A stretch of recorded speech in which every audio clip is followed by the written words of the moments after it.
Corona काळात आलेल्या work from होमचा ट्रेंडबद्दल जगात काय सुरूये? कोरोना काळात आलेला वर्क फ्रॉम होमचा ट्रेंड अजूनही जगभरात काही ठिकाणी सुरू आहे. दुसरीकडे आशिया खंडात मात्र हे प्रमाण सर्वात कमी आहे. युरोप वगळता जवळपास संपूर्ण जगात पुरुषांपेक्षा महिलांचं वर्क फ्रॉम होमचं प्रमाण जास्त आहे.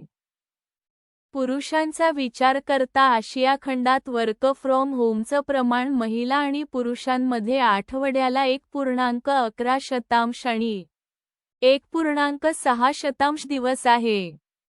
इंग्रजभाषिक देशांत हेच प्रमाण आठवड्याला अनुक्रमे 1.62 दिवस आणि 1.59 दिवस इतकं आहे.